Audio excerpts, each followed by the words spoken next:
Welcome back to Bonanza Disc Golf and to another episode of Project 100, where we're actually in my new office. I wanted to talk with you guys today, though, about my plan for the next 2 months, because I only have 2 months left before my first tournaments of the year. Actually, not quite 2 months. Today's March 10th, and I've actually signed up for the Discmania 303 Open, which is actually at one of my home courses. But I am right now on the wait list right down here. Where am I? 22? Ooh. So we'll see if I'm actually able to get in. But no matter what, I'm only giving myself another 2 months of an off season. All right, so let's go ahead and take a quick look as to what the rest of this off season could actually look like.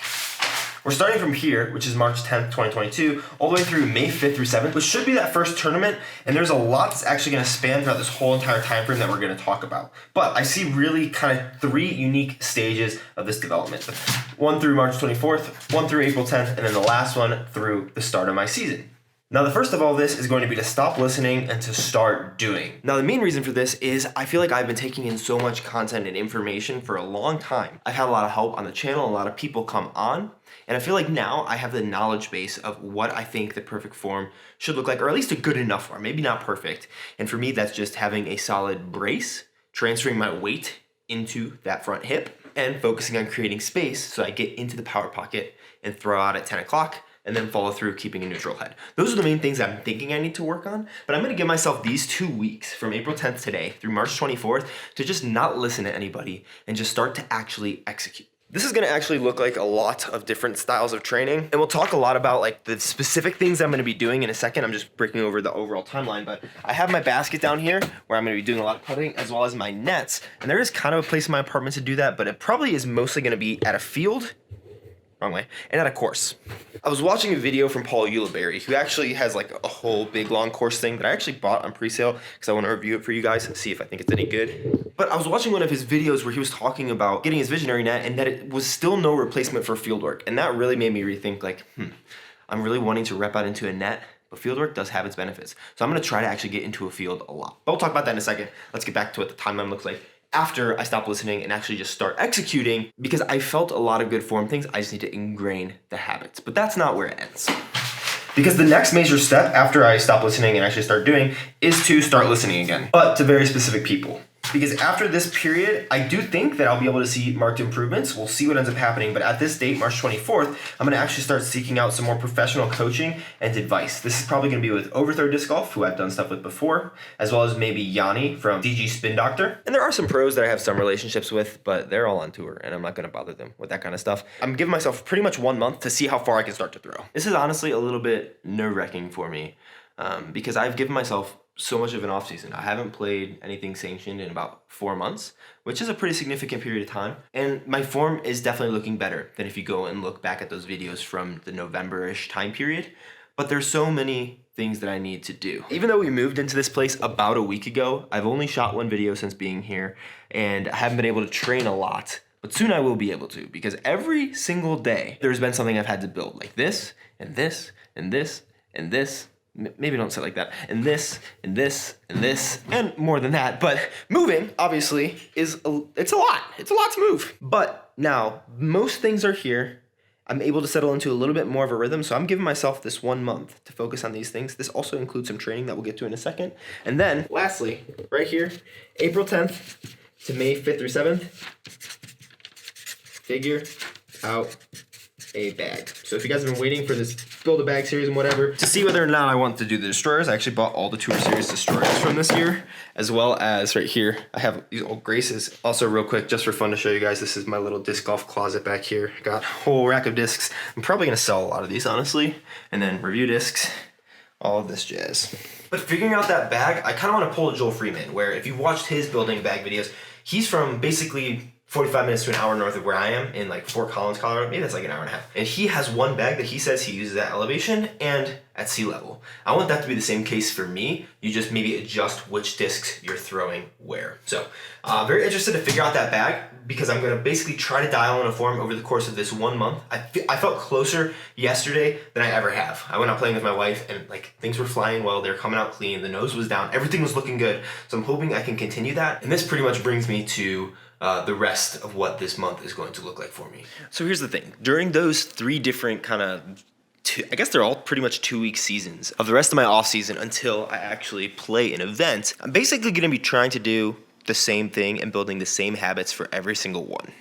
The first is going to be something that's always been something that I've been better at in my disc golf game. And that, not always, but my putting has historically been one of the better parts of my games. It saved me some rounds. I'm thinking specifically to one where I just threw the disc terribly at my last tournament I played, and I still shot like 970 something because I was 100% inside the circle and like 40% circle 2. So I'm going to be doing 4 hours of putting every single week. But since I am able to do this, and my goal is to cash at a Pro Tour event, let's not get that goal. It's just to cash. It's not necessarily to be on tour. That'd be cool, but my goal is to cash. And I want to see how hard that is and what steps you have to take to get there. But because of that, and this is my life, and I love making videos, and I can integrate my training into that, I should be able to train like a professional athlete. So 4 hours of putting a week, I think is kind of the minimum. It's about a half an hour per day. I'm especially going to try to practice that all out on the course because there is some wind that's typically around right now around Denver, especially elevation putts. I'm going to definitely practice. There's lots of like baskets that are up and down. Practice those a lot as well. Interested in potentially making a video on this if you guys want to, but I'm honestly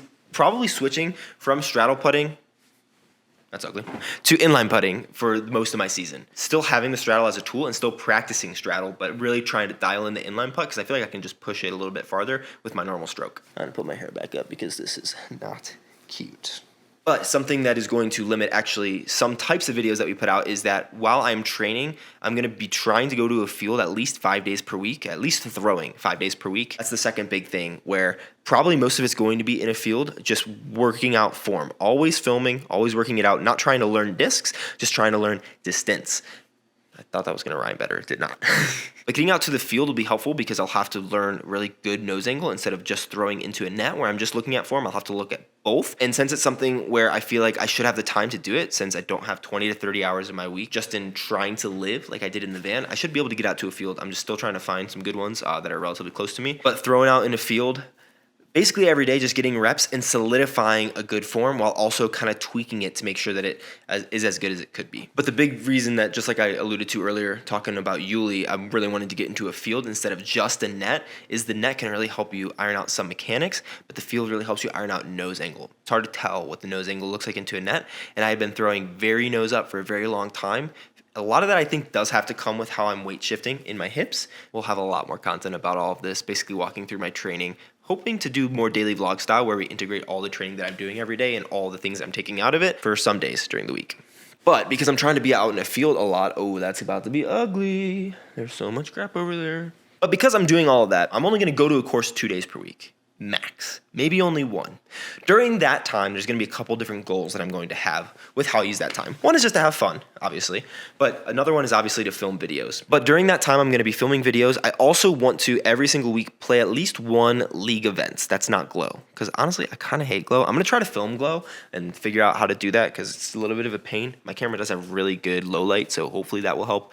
But I'm going to try to film some Glow because the most popular course in America is here and there's like Glow all the time. Even tonight I might actually go. But one league, because that really forces me to like have my putting be on it. I do feel some pressure on that because I know that because I have this channel, like it wasn't necessarily my reputation. I just wanted to share my journey trying to get good enough to cash at a Pro Tour event. But I know that now I have a reputation, but I'm not doing anything sanctioned until that May date. The main reason is like, if I'm only at a course 2 days per week and the rest of my throws throughout the other 4 or 5 days per the week are all at a field, I'm really just ironing out form at that point. I should be able to create better muscle memory doing that than if I was to just go to a course and try to work this out. Because that's what I have been doing by filming so many videos, like basically every day, instead of really batching the videos and then being able to just like have an office that I can come and edit a bunch at the same time. So I'm really excited for those changes, along with a couple other things that some of you guys have actually been asking me about recently. All right, now we're basically just filming almost into the void here.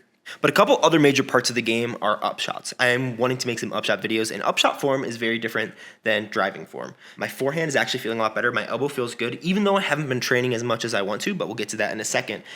Just resting it enough I've been throwing some forehands, and it has not been hurting, which is a really good sign.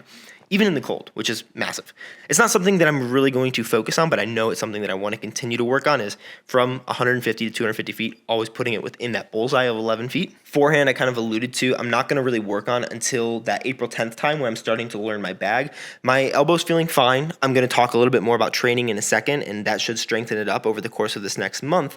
But I don't want to really work on distance forehands because I'm not really working on form. I'm just dialing in backhand form, so there's no need for me to really be throwing a lot of those right now because the only thing that could do is potentially have the risk of injury at the moment for me right now. That being said, I will start to kind of rip into those and start doing a little bit more training on April 10th. And just because my off season ends May 5th through 7th, if I'm not confident with where my form is at to try to go to a silver event by the end of the year, I'm going to continue working on it throughout the year. Obviously working on tournament play, but trying to tweak small little things. But if my distance is around 450 to 500 feet, backhand and around 375 to 425 forehand, I'll be confident enough to just let's just kind of grind out some tournaments, continue working on putting, continue working on accuracy, figure out how to train for the woods here in Denver because it's not super easy. But that brings me to the two main last things. There's a lot to think about in this training, and I am grateful that I'm in a position now where I should be able to actually execute it pretty decently. So the first major thing is going to be the training that I'm undergoing. Where's my journal? But I started a training journal because I find it's a little bit easier than on my phone. This is what I initially had on it, but we kind of took that off, And so train hard, throw far, but mostly safe is what it says now. I did have a video that did absolutely terribly about why you should lift when you're playing disc golf. And there are actually a lot of misconceptions in the comments on that I'm going to address real quick here, but mostly when I actually film my lifts for you guys so you guys know the workouts I'm doing.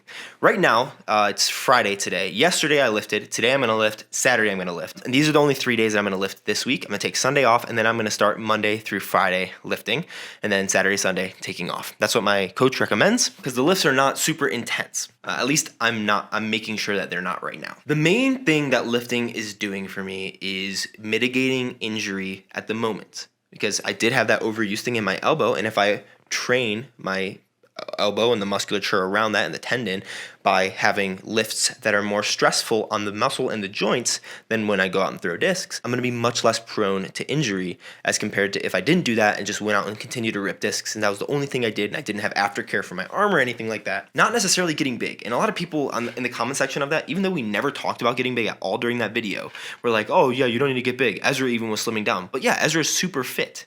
Right now, I'm honestly not as fit as I want to be or need to be. And in disc golf, you don't need to be like big and bulky, and lifting does not make you big and bulky. Eating a lot makes you big and bulky. You can lift as much as bodybuilders do, but if they're eating 8,000 calories and you're eating 3,000 calories, then you're honestly probably just going to overtrain a little bit. But lifting does not make you bulky. It's your diet that does. But lifting will make you fit. Your metabolism will be better. You'll burn fat a little bit easier. And it'll just make you train safer. And so for me, the biggest things are getting fit, 1, 2, preventing injury. But honestly, the biggest for me is building a habit because I want to have the habit of fitness here where I'm just going to the gym consistently. My apartment complex actually has a pretty nice gym, so that's really awesome. But doing those 5 days of lifting, I'm honestly trying not to lift heavy. I'm not even trying to go to failure, really. I'm just trying to work in the movements into my normal patterns, and then eventually through progressive overload, meaning that I make it heavier and heavier every time I do it, or a little bit harder, then I will continue to gain strength. But especially while I'm working on my form, I'm not trying to lift hard or heavy right now. I'm trying to lift easy, but still lift and just create that habit while I work on my form. And I'm going to break down those lifts for you guys as I do them. Over the course of the next month, you can probably expect those 5 videos or so, maybe 6, because there are some things that you need to do kind of ancillarily. That'll help. But there's one last big thing that I need to talk with you guys about that's basically going to round out how you guys can expect the channel to go and then what I'm expecting of myself. So I'm going to be completely honest. This might be completely my fault. I'm not 100% sure. I don't feel like I was consistently saying I'm trying to get on the Pro Tour or saying that right now I'm good enough to get on the Pro Tour. But that my goal was to cash at a Pro Tour event and share that journey of what you need to do to get there. And if you can't cash at an event, maybe I can get on the tour after that. But the goal is to cash at an event. Honestly, I've put very high expectations on myself because I know that I can pick things up quickly and I feel like I have the capability to get there. And so I've talked about wanting to play some events this year and saying cashing would be great. But really, it's about the experience of playing events this year because these are high-profile, big events. That's why I'm trying to play as many A tiers as I can. The 2 events that I'm signed up for now are A tiers. But I want to get that big tournament experience as well as just general tournament experience. And that's why I'm playing all MPO this year because I want the experience. Even if I crap the bed every single time that I go out and play, that'll be really good experience. Oh my gosh, I'm not tearing up. I just have not drank any water after I started filming this video. That's a skill that you need to learn as well, is playing tournaments, not just playing good disc golf. But that's why we need to talk a little bit about the mental side of the game. I'm not going to get too much into this. I'm not you need to always be super positive guy. You guys know that from watching my videos. You can see how negative I can get on myself. But my goal for here on out for the next 2 months is to be more positive, to lower the expectations on myself, which is kind of just re-putting them where I think I had placed them. I think sometimes because I get worked up by what people say about me online, because honestly, this channel, thank you so much, blew up very fast. I got 10,000 subscribers in 6 months. We're at 16,000 and it's been like 9 months of content, which is very crazy, especially in a small niche like disc golf. And that just means that I can go online and see people talking about me, not to me. And a lot of it is not super positive, which just does take a toll on me sometimes. So I try not to seek that out and look at it. But I think sometimes those things get in my head and my expectations sometimes, and maybe they did overextend to what some people thought I was saying with my goal by having very limited context and seeing someone who has this big kind of audacious goal of I am older, I'm shorter, and I want to cash at a pro tour event. And listening to what people have to say about that got me into a not great mental headspace, which is, I think, exacerbated by the living conditions of just living in a van, trying to build this business and just like figure out life stuff all the time. So that being said, over the next couple months, I'm going to try to obviously reframe a little bit expectations for myself and for you guys. Obviously the goal is still to cash at an event. I'm going to still show a lot of that training, but there's a lot of general fun content that I wanted to shoot as well, because ultimately I think the money, frankly, is in social media for the next long time. I think if I'm way better at social media than I am at disc golf, which right now I think I am, that's what'll get me paid, which honestly is important for me to continue making these videos. And so I want to stay positive, not like overly positive where like it's just not me, because that's just not me, but not like getting as down on myself and more laughing at myself, because I'd much rather be self-deprecating in a comedic way, even where I find it funny, not finding it bad, than like actually putting myself down significantly. And I think I kind of get into that when I put too high expectations on myself. So I wanted to apologize honestly a little bit for that, because I do think that I probably overstepped there a little bit. It was just a gradual thing, like it just kind of happened over time. But my goal is just to be the most entertaining creator that I can for you guys and to share my journey of trying to get good enough to cash at a pro tour event, because obviously I'm not there now, but I think that I am on the way. And I think that statement will get people riled up, but I need to not listen to what they have to say, because I don't know, they're not my target audience anyways, and I don't care what you think about me. I do more than I should, but ultimately it doesn't matter. So think about yourselves. Ultimately, got to remember, this is just a game, and I'm trying to get good at throwing literal pieces of plastic. Some which have my stamps on them, which you can still get on my website. I did actually reorder MVP. No more glitches, unfortunately, but a lot of really cool stuff that should be coming within the next few weeks, which you can wait on, because I will be throwing discounts on the stuff that I have from the rest of my Innova and Trilogy stuff once the new MVP stuff gets here. If you buy one of those, you'll get like 20% off one of these guys. I don't know. That's what I'm thinking.